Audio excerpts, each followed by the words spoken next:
আসসালামু আলাইকুম। আমি Mohammad Anwarul Kabir, assistant English teacher of Satkhira public school and college.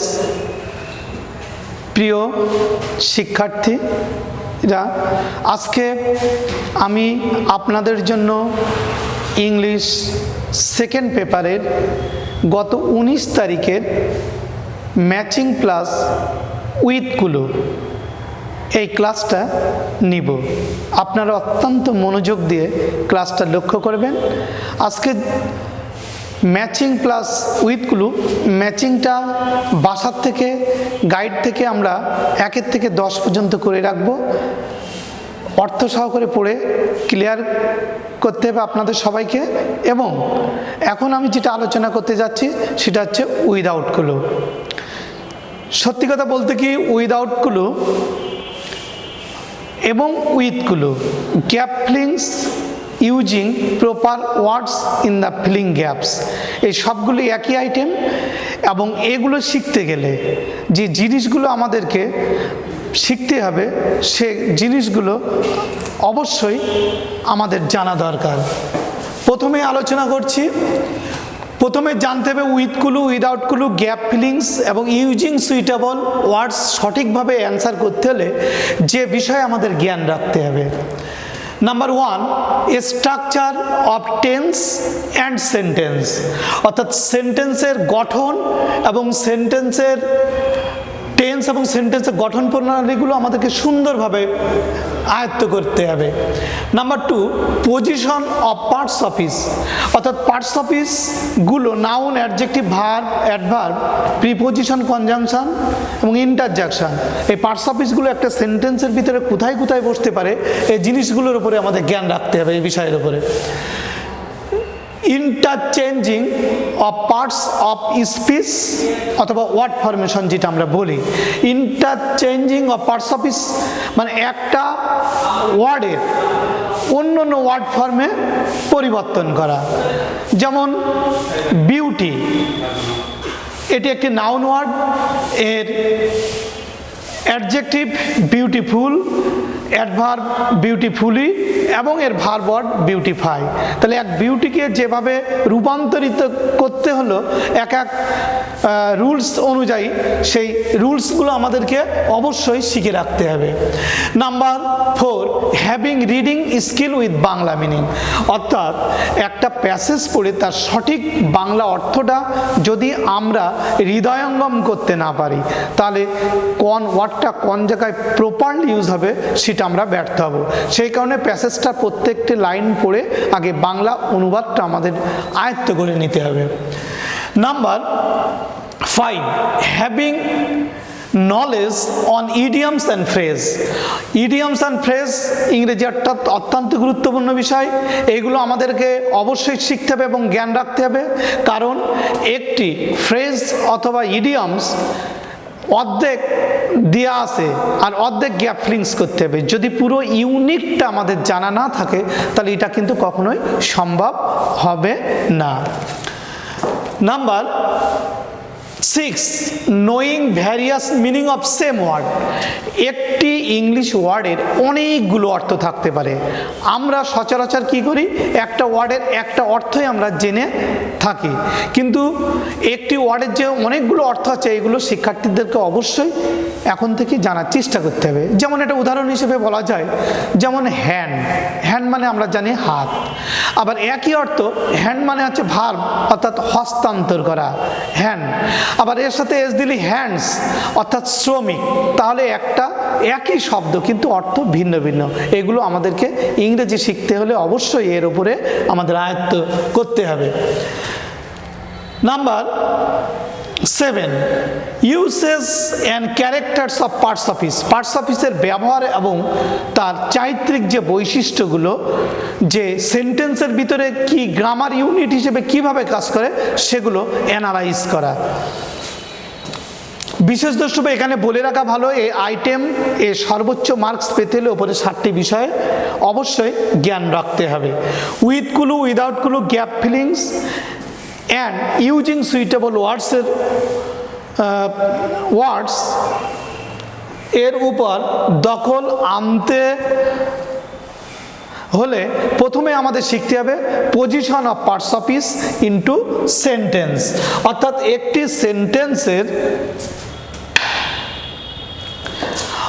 একটি সেন্টেন্সের কোন কোন পার্টস অফ স্পিচ কোন কোন স্থানে বসে এটা জানতে পারলে তখনই এই আইটেমটি সহজ হয়ে যাবে।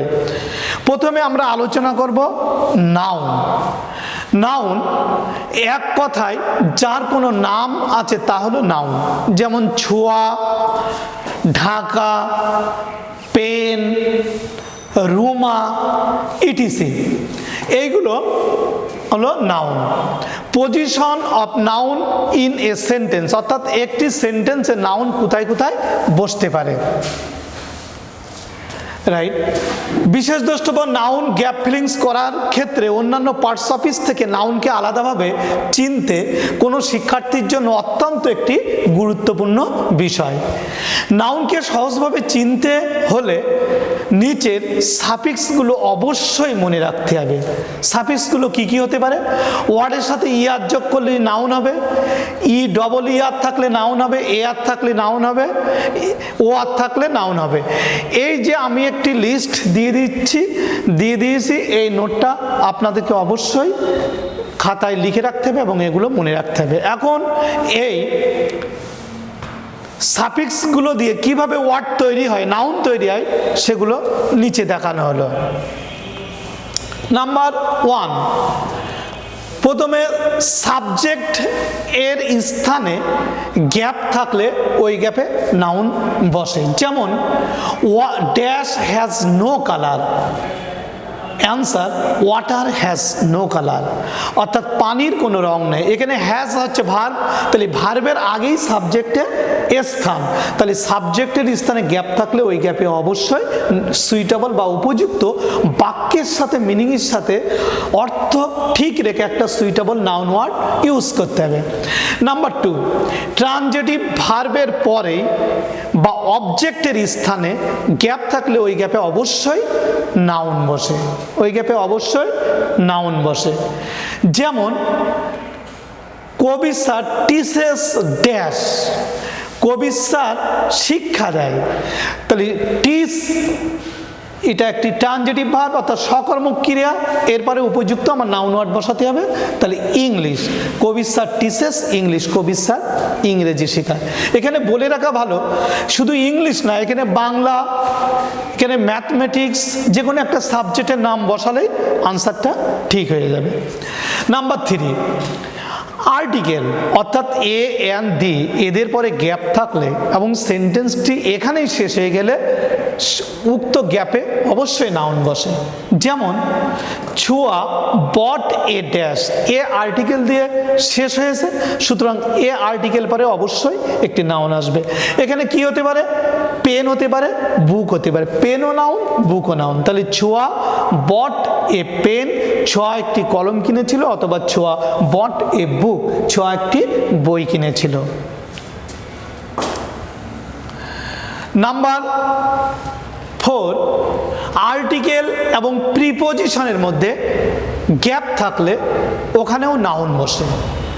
যেমন ছোঁয়া bought a dash from the market, article আছে এবং প্রিপোজিশন ফ্রম আছে, তাহলে এখানে গ্যাপ আছে। তাহলে আর্টিকেল এবং প্রিপোজিশনের মাঝখানে গ্যাপ থাকলে ওখানে সেন্টেন্সের অর্থ সহকারে একটা উপযুক্ত নাউন ওয়ার্ড বসাতে হবে। তাহলে আনসারটা হবে ছোঁয়া bought a dash from the market, ছোঁয়া বট এ পেন অথবা বট এ বুক ফ্রম দ্য মার্কেট, অর্থাৎ ছোঁয়া বাজার থেকে একটি কলম কিনেছিল অথবা ছোঁয়া বাজার থেকে একটি বই কিনেছিল। নাম্বার 5, ডিমনস্ট্রেটিভ অর্থাৎ দিস, দ্যাট, দিস, দোজ এদের পরে গ্যাপ থাকলে ওই গ্যাপে অবশ্যই উপযুক্ত নাউন বসবে। যেমন আই লাইক দিস ড্যাশ, এখানে দিসটা ডিমনস্ট্রেটিভ, অতএব এই demonstrative this, that, this, those এদের পরে উপযুক্ত নাউন আসবে। আই লাইক দিস ড্যাশ, তাহলে আই লাইক দিস পেন অথবা লাইক দিস বুক অথবা লাইক দিস হাউস, এখানে হাউসও নাউন, বুকও নাউন, পেনও নাউন।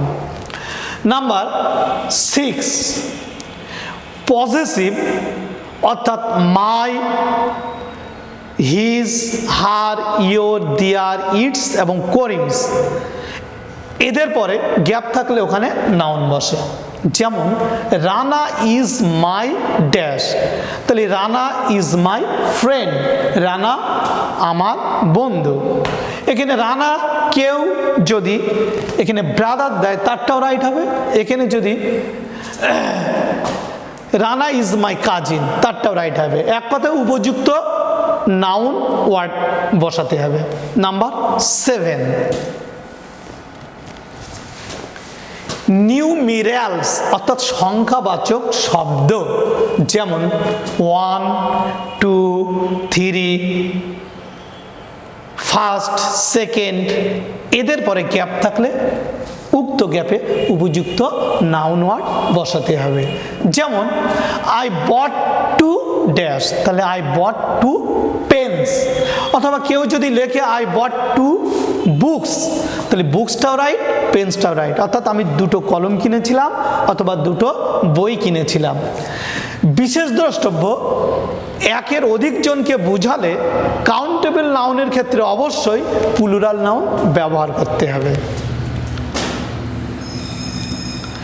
নাম্বার 8, কোয়ান্টিফায়ার্স অর্থাৎ সংখ্যা বা পরিমাণ নির্দেশকারী ওয়ার্ড বা শব্দ, সেগুলো কি? যেমন all, both, some, any, no, each, every, either, neither, few, little, much, many. এই ধরনের সংখ্যা বা পরিমাণ নির্দেশকারী ওয়ার্ডগুলোর পরে গ্যাপ থাকলে ওই গ্যাপে অবশ্যই নাউন ওয়ার্ড বসাতে হবে। যেমন there is little dash in the pot, তাহলে রাইট অ্যান্সার হবে ওয়াটার। তাহলে there is little water in the pot, অর্থাৎ পাত্রে অল্প পানি আছে।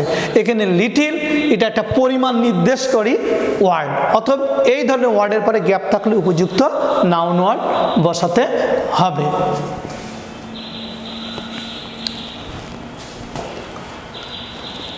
নাম্বার 10, শুধু অ্যাডজেক্টিভের পরে গ্যাপ থাকলে উক্ত গ্যাপে অবশ্যই নাউন বসবে। যেমন we should not drink dirty dash, তাহলে আমাদের উচিত নয় পান করা নোংরা, তাহলে নোংরা অ্যাডজেক্টিভ, তাহলে এরপরে উপযুক্ত নাউন ওয়ার্ড, তাহলে ওয়াটার। তাহলে we should not drink dirty water, আমাদের নোংরা পানি পান করা উচিত নয়। নাম্বার 11, অনেক সময় একটি নাউনের পরে গ্যাপ থাকলে এখানে আরেকটি নাউন বসে, আরেকটি নাউন বসে। 2টো নাউন থাকলেও আগের নাউনটাকে নাউন অ্যাডজেক্টিভ বলা হয়। যেমন উদাহরণ হিসেবে বলা যায় Saikul sir is an English dash, তাহলে Saikul sir is an English teacher, Saikul sir একজন ইংরেজি শিক্ষক। এখানে ইংলিশটা নাউন আবার টিচারটা নাউন, তাহলে 2টো নাউন পাশাপাশি বসলে আগের নাউনটিকে নাউন অ্যাডজেক্টিভ বলা হয়। নাম্বার 12, প্রিপোজিশনস এবং প্রিপোজিশনে ফ্রেজ এর পরে গ্যাপ থাকলে ওখানে নাউন বসে। যেমন উদাহরণ হিসেবে বলা যায় now I am going to dash, going to, তাহলে টু প্রিপোজিশন দিয়ে শেষ, তাহলে অবশ্যই প্রিপোজিশনের পরে গ্যাপ থাকলে নাউন বসবে। তাহলে going to Dhaka, going to Khulna, going to Chittagong, going to Barishal, etcetera etcetera. অর্থাৎ এখানে উপযুক্ত একটা নেম অফ প্লেস অর্থাৎ স্থানের নাম বসতে পারে বা বসাতে হবে। নাম্বার 13, অবজেক্ট কমপ্লিমেন্ট হিসেবে একটি নাউন এর পরে গ্যাপ থাকলে ওই গ্যাপে নাউন বসে। এখন আমাদের সংক্ষেপে ছোট করে জানতে হবে যে অবজেক্ট কমপ্লিমেন্টটা কি। অবজেক্ট কমপ্লিমেন্ট হচ্ছে সেই ওয়ার্ড অবজেক্টটা দেওয়ার পরেও যে বাক্যের অর্থ স্বয়ংসম্পূর্ণ হয় না, অর্থাৎ অবজেক্টের পরে অন্য আরেকটি ওয়ার্ড দিতে হয়, না দিলে অর্থটা অপূর্ণাঙ্গ থাকে, সেটাকে অবজেক্ট কমপ্লিমেন্ট বলা হয়। যেমন we made Rana, we subject, made verb, Rana object. এখানে অবজেক্ট রানা থাকা সত্ত্বেও বাক্যটা কমপ্লিটনেস আসছে না, সেই কারণে এখানে একটা ওয়ার্ড দিতে হবে এবং সেই ওয়ার্ডটাকে অবজেক্ট কমপ্লিমেন্ট বলা হবে। তাহলে কি হলো? Captain, we made Rana captain, অর্থাৎ আমরা Rana. Next rule number 15, gerund, participle এবং ইনফিনিটিভ, এদের পরে গ্যাপ থাকলে ওখানে নাউন বসবে। এখন এই রুলসটা করার ক্ষেত্রে জেরান্ড, পার্টিসিপিল এবং ইনফিনিটিভ সংক্ষেপে একটু সংজ্ঞা উদাহরণ দিয়ে আপনাদের সুবিধার্থে বুঝাই দিই। জেরান্ড, জেরান্ড হলো সেই শব্দ অর্থাৎ ভার্বের সাথে আইএনজি যুক্ত হয়ে একই সাথে ভার্ব এবং নাউনের কাজ করবে, সেটাকে জেরান্ড বলা হয়। যেমন সাঁতার কাটা আমার শখ, তাহলে সুইমিং ইজ মাই হবি, তাহলে এখানে সুইমিংয়ের সাথে আইএনজি যুক্ত করে এটাকে সুইমিং করা হয়েছে এবং এটা একই সাথে ভার্ব এবং নাউনের কাজ করছে, তাহলে অবশ্যই সুইমিংটা জেরান্ড। পার্টিসিপিল, পার্টিসিপিলও ভার্বের সাথে ঠিক জেরান্ডের মতো ভার্বের সাথে আইএনজি যুক্ত করে গঠন করা হয়, কিন্তু জেরান্ডের সাথে পার্টিসিপিলের পার্থক্য হচ্ছে জেরান্ডটা অলওয়েজ নাউন হয় আর পার্টিসিপিলটা অলওয়েজ অ্যাডজেক্টিভ হয়। যেমন উদাহরণ হিসেবে বলা যায় don't catch the running train, running train চলন্ত ট্রেনকে ধরো না। অথবা বলা যায় it is so tough for me two shoot A flying bird, একটা উড়ন্ত পাখিকে গুলি করা অত্যন্ত কঠিন কাজ। তাহলে এখানে কেমন পাখি? উড়ন্ত পাখি, অর্থাৎ পাখির দোষগুণ বোঝাচ্ছে, পাখিটা কি অবস্থায় ছিল সে অবস্থার কথা বর্ণনা করা হচ্ছে। সুতরাং এখানে ফ্লাইয়ের সাথে আইএনজি যুক্ত করে এটাকে অ্যাডজেক্টিভে রূপদান করা হয়েছে এবং এই অ্যাডজেক্টিভটাকে বলা হবে পার্টিসিপিল। এবার আসি ইনফিনিটিভ। ইনফিনিটিভটা কি? টু প্লাস ভার্বের বেস ফর্ম যুক্ত করে যে ওয়ার্ড বা ফ্রেজটা গঠিত হয় সেটাকে ইনফিনিটিভ বলে। বাংলায় যেমন তে আসে, খেতে, যেতে, নিতে, তাহলে টু ইট, টু গো, এটাকে ইনফিনিটিভ বলা হয়। তাহলে এই রুলসটা জেরান্ড, পার্টিসিপেল এবং ইনফিনিটিভের পরে যদি কখনো গ্যাপ আসে তাহলে ওই গ্যাপে অবশ্যই একটা উপযুক্ত নাউন ওয়ার্ড বসাতে হবে।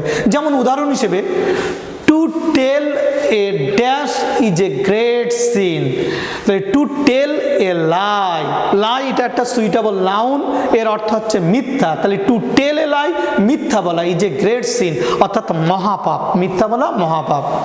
Number 2, building dash is very costly, তাহলে বিল্ডিং হাউস, বাড়ি নির্মাণ করা এটা অত্যন্ত ব্যয়বহুল ব্যাপার, তাহলে বিল্ডিং এটা অবশ্যই পার্টিসিপিল এবং এরপরে হাউস এই নাউনটা বসেছে।